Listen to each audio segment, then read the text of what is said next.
Le point de départ, c'était de réunir Sophie Marceau et Depardieu à une date fixe pour que Maurice ait écrit le scénario à la bonne date et de faire un film policier. En quelque sorte, il n'y avait que ça.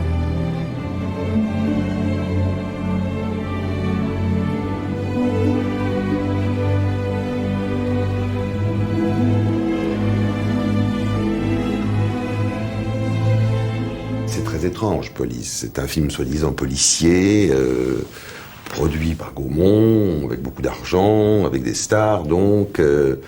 Et en même temps, on commence un tournage avec un scénario qui n'est pas vraiment achevé, enfin qu'il était, mais pas sous la forme où le metteur en scène le souhaitait, qui continue à s'écrire tout en se tournant, donc qui se tourne comme un film à petit budget par certains côtés où les gens décident sur le terrain de ce qui va leur sembler le plus fort, le plus inventif. Le rôle de Sophie Marceau, au départ, c'était le rôle de la jeune commissaire avec qui il avait une aventure.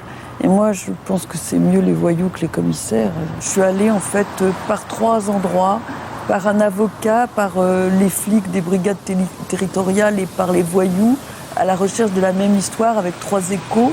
Et du coup, j'ai trouvé une manière de parler des choses nouvelles, en fait. Et Maurice me critiquait beaucoup. Par exemple, le premier jour de tournage, il m'a dit « Mais non, c'est complètement cliché, les policiers ne tutoient pas les voyous et tout. Et puis, il ne parle pas cet argot, c'est d'un argot de toucher pas au Grisby, mais c'était l'argot qu'il parlait. C'était très étrange, ils juraient sur leur liberté, ils faisaient des choses comme ça, ils nous appelaient des caves. Enfin, un argot qu'on croyait disparu, qui est évidemment pas l'argot de la banlieue, qui était l'argot comme ça des voyous qui faisaient le trafic de l'héroïne. Où ils sont, les Panzers? T'as dit que tu voulais pas les voir. Ah, c'est ça. Je me croyais au bistrot. Oh non, elle est derrière. Non, parce que justement, il y a un mec qui s'est fait suriner dans la rue Chabrier. Moi, ce qui me plaisait, effectivement, c'est quand j'allais avec cet avocat absolument extraordinaire, et il rentrait dans les cafés, comme ça, très élégant, très mince, avec ses yeux bleus, ce physique très vieille France, en fait. Et il disait toujours, il les apostrophait, il disait « Moi, mes clients, ils sont tous coupables ». Puis il le disait aux flics aussi. L'avocat, c'était un des personnages les plus magiques du scénario, en fait. Et Depardieu, j'arrivais pas à l'écrire. Alors il disait, parce que c'était le flic, j'arrivais pas à l'écrire du tout. Et il disait, de toute façon, moi, j'ai pas de rôle. Je regarde juste, j'écoute mon ami, et puis je suis amoureux de Noria. Police, bouge pas. On va sortir gentiment. J'ai pas payé mon café. Ça m'a tourné. Et vraiment, tout dernier moment, j'ai dit à Maurice que je m'enfermais, et parce qu'il voulait me voir tous les jours chez lui, de 10h du matin, pour faire le compte-rendu de mes nuits. Et le scénario était oral. Et le film était en préparation, et rien n'était écrit, rien. Et je dis, mais Maurice, si je veux écrire le rôle du flic, il faut que j'écrive à la première personne, comme un roman. Puis c'est ma seule manière d'écrire, parce qu'il m'avait donné 4 jours. J'en ai pris 6, on s'est fâchés. Voilà. Sylvie Piala m'a téléphoné en disant... Maurice vient de se séparer de Catherine, alors est-ce que tu peux être sur le film cet après-midi? Et puis il fallait trouver un mouvement final, puisque celui qu'avait fait Catherine Breillat ne lui convenait pas, il n'en voulait pas. Piala voulait tourner tout dans un même endroit, surtout le commissariat, qui était donc la colonne vertébrale du film. Et donc le gros problème était de trouver un endroit très vaste où on puisse reconstituer tout le commissariat, les cellules, les bureaux, le couloir. Donc après l'avoir trouvé, on a tout aménagé, copie conforme d'un commissariat qui était rue de Charenton. Tout a été fait, copie conforme, y compris les serrures des cellules, qui ont été fabriquées spécialement au millimètre près. Tout ce qui est à l'intérieur du commissariat venait de commissariat. On a retrouvé des tiroirs, des meubles métalliques, des armoires, des coffres-forts. Et on a aussi retrouvé chez des fabricants, je crois en province, et des casseurs, des vraies grilles de cellules, de portes de cellules. J'ai rencontré Maurice Priala pratiquement au premier jour du tournage, la semaine avant le premier jour du tournage, parce qu'il y avait un assistant qui était déjà en place et qui s'est désisté pour X raisons. Il y avait Cyril Collard qui faisait le lien entre l'ancien premier et moi, et on a cohabité 2 semaines ensemble. Il y avait quand même une histoire qui se racontait au au fil du temps.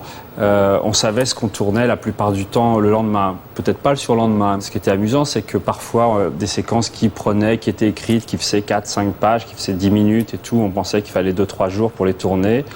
On les tournait, le lendemain, il arrivait à les tourner parfois en une journée.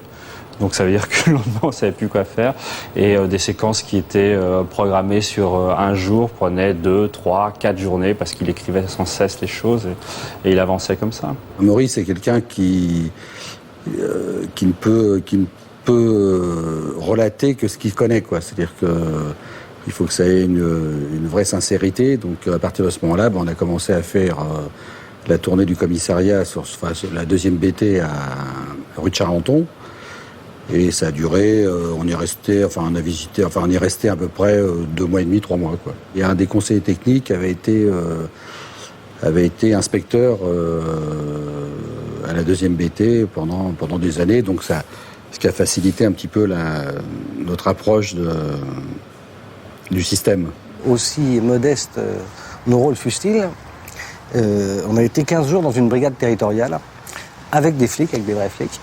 Et ça a été une expérience vachement intéressante, d'abord parce qu'on a vu comment ces gens vivaient, on a vu que tout ce qu'on imaginait vachement excitant et tout était leur quotidien, et que la plupart du temps, ils s'en tapaient, c'était des petites affaires de merde, ils s'en tapaient. Ils faisaient leur boulot, mais ils montraient aucune passion. Par contre, ils ont toujours montré une passion pour ce qu'ils appelaient les beaux messieurs. Les beaux messieurs, ça c'est la grande pègre, les gens dangereux et tout, mais le reste, les vols de bagnoles, les assassinats de quartier. Bon, alors malheureusement, là-bas, j'ai vu effectivement... le meilleur comme le pire, il y a des mecs formidables, vachement investis et tout. Et puis il y a des mauvaises personnes. Hein. Il y a notamment un mec qui passait ses journées à feuilleter des catalogues d'armes. Mais vraiment une caricature, quoi. Le mec était un petit peu rachitique, dans un costume un peu sombre, mal rasé, il était comme ça. Et il se conduisait évidemment pas très bien avec les gens, quoi. Mais à côté de ça, il y avait des mecs formidables. En général, des grands gars de Marseille, hein. Et c'était marrant d'ailleurs, parce que le premier contact que j'ai eu avec eux, on est allé au café, il était 11h du matin, les mecs se sont pris 7 pastilles chacun, ils commençaient à me mettre des grandes claques dans le dos. Ah, j'ai un baltringue ou quoi, ah, tu bloques à 3, je dis écoutez, j'ai pas tellement l'habitude, je vais plutôt prendre un café. Ah, allez, putain.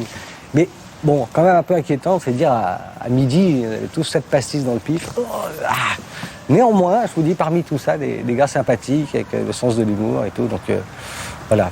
On partait avec eux en voiture. Bon, évidemment, dans les interventions un peu chaudes, on restait à l'écart, mais enfin, on a vraiment fait les bureaux, on a fait les restaurants, tout comme eux. Les apéros, la vie de base des flics, quoi. Est-ce que je peux voir le salut, ça va? Ça va bien? Ouais. T'as été chez Brick à midi? Bien passé, toi, hier soir? Ouais. Une donnée très importante du cinéma de Piala, c'est que lui aime bien avoir un seul lieu, de mettre les gens en condition que ça soit comme un vase clos.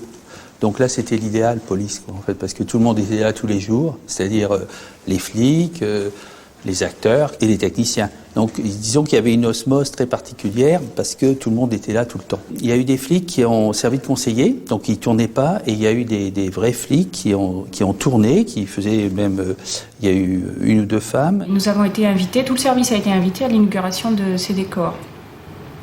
Et lors de cette inauguration, Maurice Piala m'a vu et il m'a demandé si j'accepterais de tourner dans le film. Comme je n'étais pas officiellement en congé, j'avais demandé à ce qu'on m'appelle ponctuellement pour venir tourner les scènes, parce que je ne pouvais pas passer mon temps sur les lieux du tournage, c'était pas possible, j'avais quand même le travail à faire. Et donc on m'appelait pour me dire, tiens, il y a telle scène à faire, etc. Mais en fait, c'était pas tellement organisé. C'est-à-dire que la veille ou le jour même, on pouvait avoir une feuille sur laquelle était mentionné ce qu'il y avait à faire pour le tournage du jour ou du lendemain éventuellement, si c'était le soir, pour prévoir. Mais les dialogues n'étaient pas forcément prévus tellement à l'avance et les scènes non plus.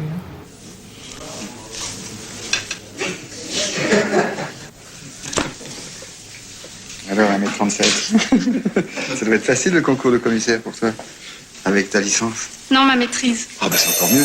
Il y avait apparemment, effectivement, de vraies prostituées et des vrais truands aussi.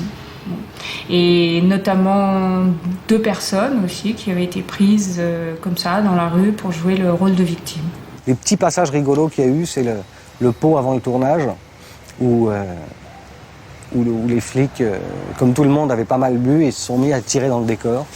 Donc je trouve ça toujours un détail rigolo. Et les mecs, ils étaient là. C'était marrant d'ailleurs, parce qu'il y avait les flics qui avaient leurs armes de service, et il y avait ceux qui en avaient acheté des plus belles. C'était le même calibre, mais un peu chromé, machin et tout. Et puis une séquence aussi, on est supposé avoir bu, et évidemment la Maurice nous a fait boire vraiment, donc on était tous un petit peu faits. On a un dos, tu vas pas me faire croire que tu buvais de l'eau. Non mais et ça là, tu sais quoi ça Ce que t'as sur les vaisseaux qui éclatent là. Merde. Tu soignes tes babouins. Fous-moi la paix. Il y avait des gens sur le plateau, des vrais flics avec des vrais truands qui n'avaient pas réussi à serrer, quoi, quand même. Il y en a un qui est tombé peu de temps après, quoi. Ils étaient là ensemble. Salut commissaire, salut, comment tu vas bon. Il y a franchement des truands qui pourraient être des bons flics et des flics qui pourraient être des... Enfin, peut-être qu'ils le sont aussi, mais... Moi, je vois pas trop la frontière est floue, quoi. Hein. Maurice avait pris des acteurs du porno qui, évidemment, n'y arrivaient pas. Parce que, bon, ils ont peut-être des têtes de flics, mais... Si, il y a le côté assez provincial, comme ça, qui allait assez bien. Mais par contre, ils n'arrivaient pas à jouer. Ce qui était très rigolo, c'était les acteurs de films porno. D'abord parce qu'ils nous racontaient plein de trucs. Et les flics disaient « Ouais, mais alors on peut passer sur un tournage et tout. » Et évidemment, ils sont passés sur des tournages, ils étaient comme des oufs. Non, alors par contre, je ne savais pas qu'il y avait des vrais truands. Et c'était très drôle parce que je voyais donc des types inconnus. Comme j'allais beaucoup au cinéma et tout, je me tenais informé, je me disais « Putain, c'est quand même marrant, ces mecs n'ont jamais fait de cinéma. Ils ont une assurance quand même, je trouve ça incroyable. » Et quand j'ai appris que c'était le caïd de la drogue, je ne sais plus quelle était leur fonction exacte dans la pègre parisienne, mais effectivement, les mecs avaient des montres à 30 000 balles, des petits colliers, des dents de requin et tout, enfin tout ça en or. C'est que là, tout d'un coup, je comprends pourquoi ils sont assez sûrs d'eux. Maurice a beaucoup joué avec Catherine Braillard. Je crois qu'ils ont beaucoup joué sur cette vraie réalité. Maurice connaissant plus les flics, Catherine Braillard plus les truands. Pour celui que j'appelais, moi, celui à tête de mouton qui se faisait fracasser la tête, je me disais, Maurice, il ne va pas demander aux effets spéciaux de lui maquiller quelqu'un. Et je trouvais qu'il fallait quelqu'un qui a un visage qui ait déjà reçu des coups, comme un boxeur. Et qu'on voit que c'était quelqu'un qui était frappé tout le temps, voilà, qui se battait tout le temps. Et il cherchait le casting director et puis le premier assistant, il cherchait des gens très convenables, des acteurs et tout ça, qu'il aurait fallu maquiller. Et on était en préparation vers la porte de Vincennes et j'étais dans un café et je vois un type que je trouve formidable. Et quand même, le premier assistant commençait à capituler parce qu'il avait compris qu'il n'avait pas le personnage. Et on devait le tourner le lendemain. Et il m'appelle, il me dit « Mais Catherine, est-ce que tu n'as pas une idée ?» Et je lui dis « Non, mais j'ai pas une idée, mais j'en vois un devant moi. » Et je vais le voir et je lui dis « Vous avez la tête de quelqu'un qu'on recherche. » Et il a cru que j'étais un flic. Parce que effectivement, c'était un voyou. D'ailleurs, les flics qui étaient sur notre plateau l'avaient arrêté. C'était un cambrioleur. L'avait arrêté plusieurs fois. Puis finalement, je lui explique, quand on tournait un film avec Depardieu, c'est l'idole des voyous, donc ils sont tout de suite venus, dont le titre était Police, il y avait un grand écriteau sur les bâtiments où on tournait. Et puis j'appelle l'assistant et je lui dis, bon ben voilà, je l'emmène, mais il faut lui faire des essais. Les gens peuvent être formidables comme ça, puis ils font des essais, ils ne sont plus rien. Ça, c'est le mystère du passage à l'écran. Hein. Ils se mettent à parler comme des premiers compagnons, des fois, des truands. Voilà, ils se mettent à trembler. Ça peut arriver. Et puis celui-là, miracle, il était formidable. Avec les vrais flics, c'était plus facile qu'avec les vrais truands qui étaient... parfois, on ne savait pas où ils étaient. C'était impossible de leur donner une feuille de service parce qu'ils ne savaient pas. De leur courir après pour un prêt à tourner qui était un vague prêt à tourner, mais qu'on tournait des fois 5-6 heures plus tard, ils disparaissaient. Enfin, ça, c'était plutôt bizarre. Le grand truc, c'était la photo qui était sortie, je crois, dans France Soir, à l'arrestation du truand majeur. Et la seule photo qu'ils avaient de lui, c'était une photo avec Anconina. Et celui avec le brushing, c'est Franck Carawi. Ça, je suis restée très amie, très longtemps avec lui. C'était le patron du café où j'allais. Et en fait, un jour, j'avais rendez-vous avec lui pour déjeuner. Et je suis arrivée, il était parti en prison, les flics l'avaient emmené. Et je veux dire, c'est quand même très triste parce que je dis pas qu'il était peut-être pas coupable de ce dont on l'accusait, mais en tout cas, dire qu'il jouait... Finalement, il n'y avait aucune preuve. Et je trouve que mettre comme preuve qu'il jouait son propre rôle dans Police, c'est une chose particulièrement médiocre. Parce que si je m'étais inspirée de sa manière de parler à lui, des gens de son café à lui, dans l'histoire, que j'avais quand même pris par rapport à des dossiers, c'était un autre patron de café. Donc jouer son propre rôle dans Police, quand on lit ça dans une inculpation, je dirais, on ne peut pas dire des mensonges quand même. C'était des mensonges, ça. Je te dirais comment faire bloquer un minimum si tu te fais prendre, Véchy, un Claude. Vraiment, tu es insortable. Hein. Tu dis que des conneries parce que le jour où je vais te présenter, moi, des grosses têtes, ils vont me dire qu'est-ce que c'est ce rigolo que tu nous emmènes. Non, mais je plaisante. Oui, mais il n'y a pas de plaisanterie. Un jour, tu vas avoir une balle dans le cul et ça sera plus une rigolade. Ah, ces gens-là, ils n'ont pas le sens de l'humour, ça. On devait être, je sais plus, on devait être entre 4 et 8 à peu près du même âge. Et on ne savait absolument pas ce qu'on allait faire. Et moi, j'ai commencé à tourner. On est arrivés tous le premier jour, parce qu'on était supposé faire des formes dans le front qui bougeaient. Et puis, Piala est arrivé et il a dit, bon, il me faut quelqu'un là pour prendre une déposition. Qui veut le faire? Et là, je me suis retrouvé à faire donc une déposition. Et comme j'avais été dans cette brigade territoriale, effectivement, je m'en suis pas mal sorti, manifestement. Enfin, Maurice avait l'air d'apprécier. Et donc, de fil en aiguille, j'ai commencé à faire des trucs. Tout le monde interrogeait des gens, quoi. C'est une enquête. Alors, comme les flics, ils interrogent, ils savent pas qui ils interrogent des gens qui disent rien, ils arrivent à rien. C'est pour ça qu'il n'y a pas de dialogue possible. Parce que le gars en face, le truand, il joue pas le jeu. Il dit non, c'est faux. Ou alors il dit, oh ben j'étais pas là. Oh, j'ai mal à la tête. Ou m'a frappé. Enfin, voilà, ça se passe comme ça. Un petit peu comme dans la vie. Donc les dialogues, ces dialogues d'interrogatoire, enfin, moi le souvenir que j'en ai, c'était vraiment, tu te démerdes. Tu es en face de ce type-là, il y a une histoire de drogue, alors j'avais des noms. Je disais, bon, l'autre là, machin, tu le connais là? Bah si, tu le connais, c'est marqué là-dessus, donc si tu le connais. Voilà, donc ça se passait un peu, pour les interviews, c'était un peu comme ça, quoi. Démerde-toi comme tu peux. Donc l'importance du rôle, ça s'est fait petit à petit, et puis voilà. Bon, alors, tout le monde t'appelle René. Oui, c'est un prénom français que j'aime bien. Dis donc, t'as déjà été condamné, toi, en 80? Oui, j'étais condamné pour recel de vol et trafic d'armes. Tu peux me dire si ces noms-là, ça te dit quelque chose?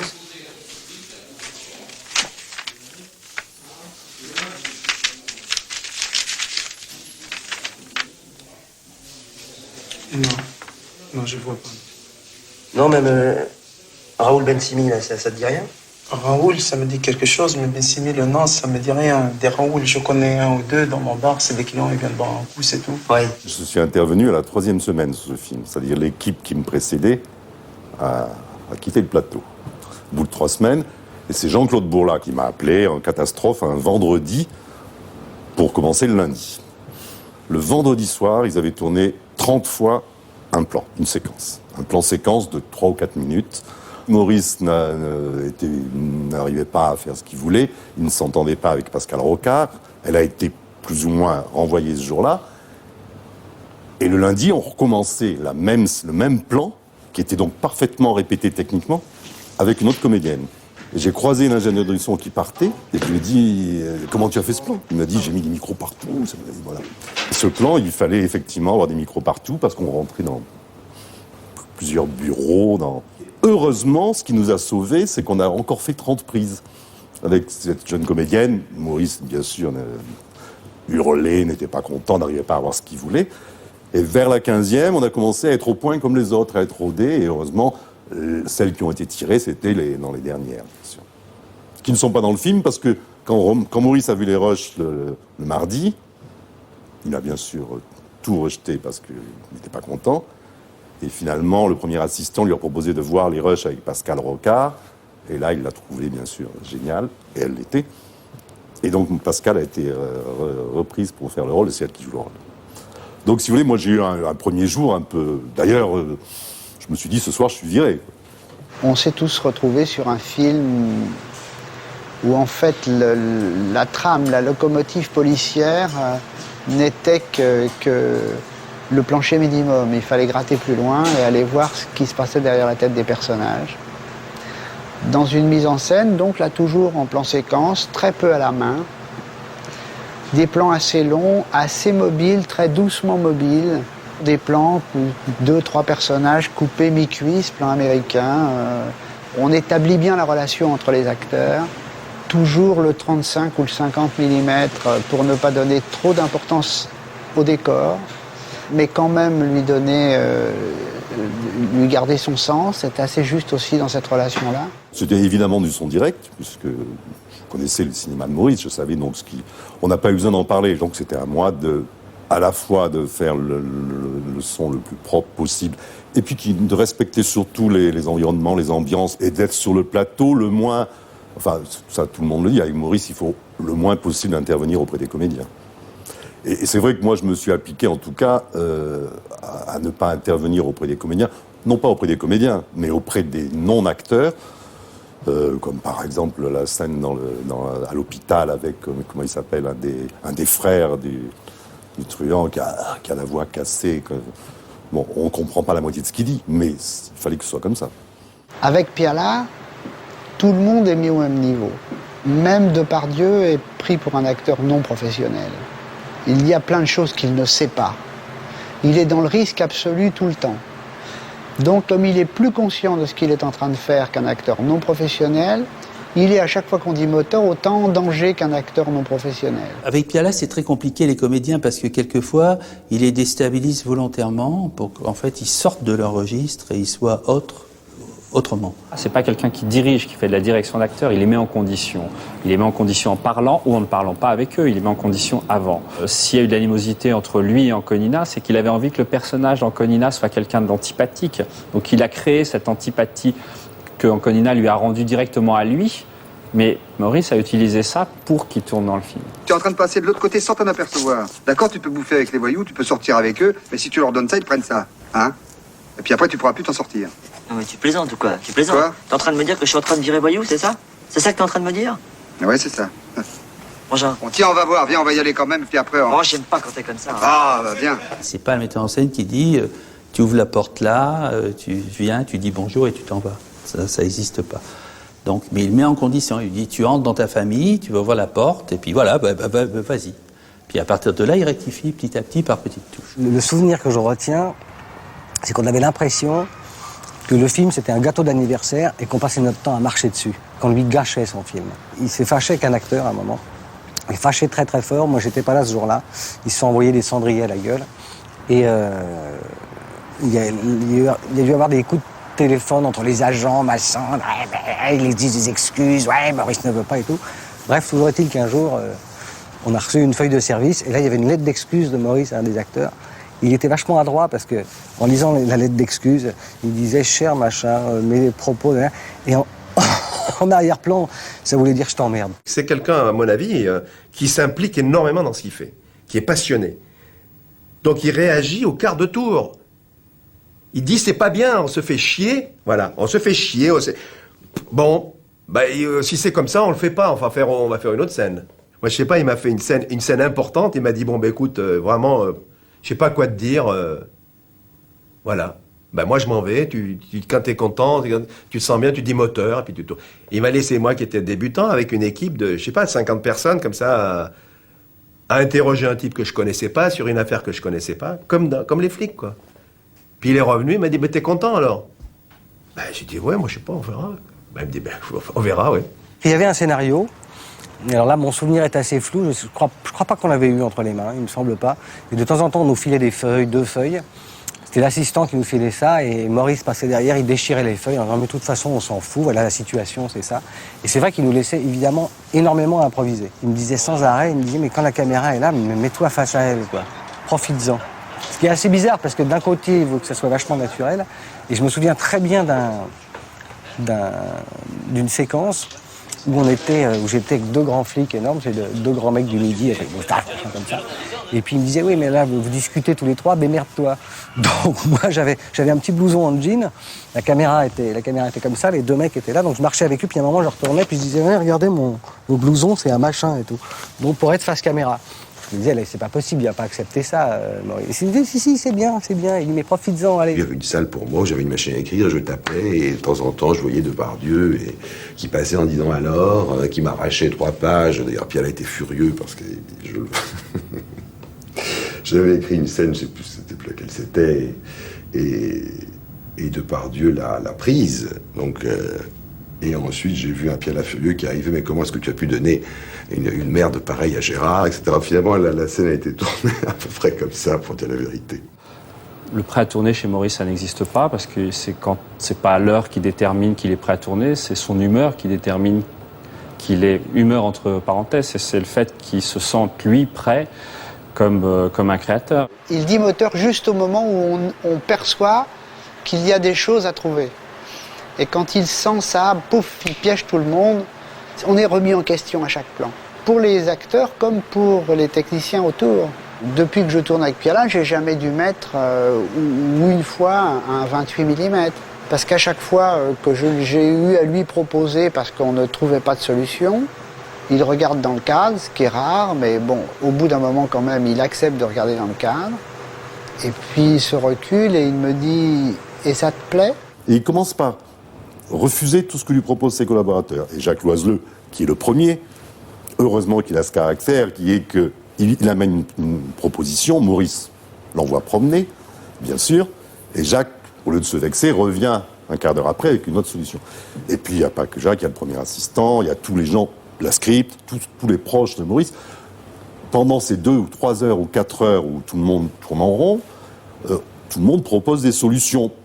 Mais une fois qu'il a refusé toutes ces solutions, parce qu'elles n'étaient pas bonnes, il trouve lui la bonne, la sienne. Et je trouve que c'est formidable parce que tout d'un coup, avec ses comédiens, avec la scène à tourner, dans le décor, il trouve la solution après avoir refusé les 7, 8, 10 autres qu'on lui proposait. Il n'y a pas de lourdeur chez Maurice.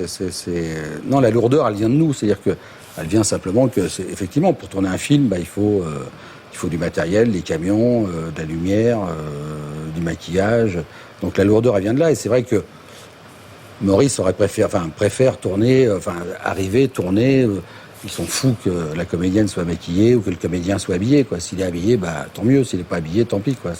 On tournera quand même, quoi. Entre nous, on avait une véritable entente, qui n'était pas contre Maurice, qui était simplement pour contrecarrer les projets, des fois, que pouvait avoir Maurice sur un technicien ou... Par exemple, l'anecdote, c'est que Maurice a travaillé chez Olivetti. Les machines à écrire, pour lui, c'était très important, parce qu'il était représentant chez Olivetti, donc on lui amenait les machines à écrire qui n'allaient jamais, parce que lui tapait la machine et tout. C'était le détail qui faisait qu'on était effectivement dans un vrai commissariat ou dans un faux commissariat. Et donc il y avait le régisseur d'extérieur, qui est la personne qui amène tous ces accessoires. Et Maurice trouvait qu'il était nul, quoi. Et en fait, tout le monde pensait que c'était un garçon qui faisait son travail, qui n'avait pas de raison de le virer, quoi. Et Maurice, donc, à un moment, a dit, virez-moi ce type, parce que ce qui m'amène, c'est pas bien, ça correspond pas à ce que je cherche, tout ça. Et comme tout le monde trouvait ça injuste, donc on l'a caché, c'est-à-dire qu'on l'appelait marche à l'ombre, parce que dès que Maurice arrivait, on le cachait. C'est-à-dire que...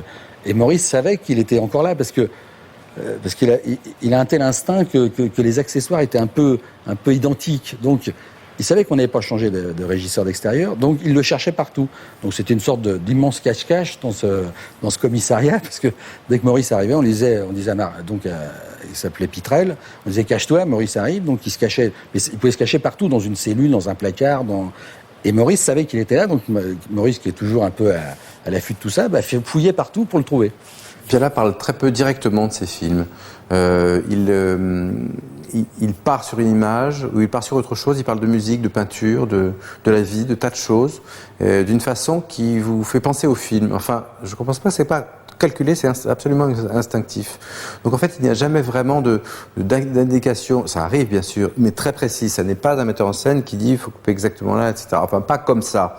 C'est quelqu'un qui commence par c'est comme un chef d'orchestre, qui commence par vous inspirer comment il faut jouer tout ça. Mais il ne le dit pas, le comment. Il parle des choses autour, voilà. Et peu à peu, il vous centre, il vous dirige sans en avoir l'air. Ce qui est une méthode vraiment très magique. Bon, je vais vous déposer votre voiture. Ouais. Tu vas pouvoir aller boire un petit verre, si vous voulez, non? D'accord, je prends ma voiture, comme ça vous n'aurez pas besoin de me raccompagner. Mais oui, quand même. Je peux vous poser une question? Oui. Je voulais savoir si vous vous seriez conduit comme Lambert, comme tout à l'heure. Non, pas avec vous, non. Pourquoi? Qu'est-ce que j'ai, moi? Peut-être que vous êtes le contraire de ce qu'on croit. Vous êtes intimidante. Je sais pas comment vous prendre. C'est simple, j'aime pas qu'on me prenne. Sa constance, c'est que le cinéma fasse pas cinéma. Donc c'est que les comédiens fassent pas comédiens, que la figuration fasse pas de la figuration. À tel point qu'à un moment donné, il avait mis un système qui était, pour dire moteur, il disait coupé, et pour dire coupé, il disait moteur. Ce qui fait que les acteurs étaient sans arrêt piégés. Les techniciens, parfois, nous aussi, on se faisait piéger souvent à ce rôle-là. L'ingénieur du son, il y a des prises qui sont pas parties, l'opérateur aussi. Et Depardieu, ça c'est grâce à la complicité de Depardieu, comprenait que ça tournait, parce que les autres comprenaient pas forcément, et se mettait dans le personnage, et hop, il ramenait tout le monde. Les claps de fin chez Maurice, il n'y a que ça. Il n'y a pratiquement pas de clap de début. D'abord, pour prendre les gens en état de vie, c'est vrai que le clap est un truc qui tétanise, qui peut tétaniser, ou alors qui prévient les acteurs que ça va commencer. En général, ils changent de visage et ils se disent « Ah tiens, c'est vrai que je suis acteur ». Donc, pour éviter ce déclic qui est très visible, Maurice ne fait pas de clap de début, il dit tout doucement que ça tourne, donc il peut surprendre déjà des moments de vie avant la scène. En général, le silence s'installant doucement, les acteurs se rendent compte que ça tourne, et la première fois ils disent qu'est-ce qui se passe, et la deuxième fois ils ont compris qu'il fallait surtout pas dire ça, mais continuer à être le personnage et jouer. Et puis il laisse tourner vraiment, il y a beaucoup de magasins qui décrochent avant qu'il ait dit clap de fin, parce que tant qu'il se passe quelque chose, ou même quand il se passe rien, mais que c'est bon, que ça frise quelque chose, le dernier plan du film, à cet égard, est tout à fait symptomatique, puisque c'est un plan qui a traîné beaucoup après la fin prévue de la scène, et que Gérard, lui, n'arrête jamais de jouer, donc il a continué à être Mangin. Le dernier plan du film a une histoire bien à lui, c'est le dernier plan d'une séquence qui a disparu entièrement, et d'un personnage qui a disparu entièrement, où je crois qu'on l'aperçoit à un moment, qui était la femme de chambre de Mangin. Et il rentrait après avoir abandonné Noria, et il était assez triste, donc il y avait une espèce de dialogue, pas directement sur ce qui se passait, mais très indirectement, où la femme de chambre sentait que quelque chose n'allait pas, et lui il se déshabillait comme ça, il la regardait en fin du dialogue, et on a gardé ce regard qui effectivement flottaille un petit peu entre la caméra et les regards sur l'actrice. Ces regards caméra, on ne sait pas trop si c'est la caméra, mais plutôt le personnage qui est perdu, ce qui était exactement le cas, et ce qui, je dois dire, était l'impression qu'on avait envie de garder enfin. Voilà. Depardieu jouait tellement la détresse, la femme de ménage était là pour le consoler, pour lui dire un petit mot gentil, et il s'est passé un truc terrible, c'est qu'il a réussi à la prendre dans ses bras, à la déshabiller, à la mettre au lit, devant tout le monde. Et elle s'est retrouvée en soutien-gorge, complètement épatée. Quand on a dit couper, on n'a même pas dit couper, parce que d'abord le son a décroché, la caméra a décroché, parce que personne n'osait interrompre un moment comme ça, je veux dire. Et Maurice était complètement pris de ça l'amusait, parce que ça devenait totalement palpable, quoi. On avait de la réalité comme il aime. C'est un de mes plus forts souvenirs de tournage, le film de Maurice. Ça ne veut pas dire que j'en aurais fait un second derrière, mais... Voilà. Et je crois qu'on est toute l'équipe, on est comme ça. C'était des moments exceptionnels, parce que, comment dire, le mélange de tous ces gens-là, ça crée quand même un univers qu'on n'a pas trop l'habitude de rencontrer dans le cinéma, et que j'ai trouvé vachement intéressant. Enfin, travailler avec Maurice, c'est quand même un grand bonheur, quoi. C'est quand même quelqu'un d'immense, quoi. Je pense que Police, c'est un film formidable. Et puis c'est un film qui a marqué un tournant sur la manière de filmer les films policiers, avec un côté comme ça très à la fois réaliste, mais d'une réalité que les gens ne connaissent pas, donc qui paraît romanesque. C'est un film à la fois bâtard, financièrement improbable, où beaucoup de gens ont collaboré, beaucoup de gens ont valsé, mais chacun y a quand même un peu mis sa marque. Et au finish, c'est un film profondément novateur. Et au finish, ça a été un film populaire aussi.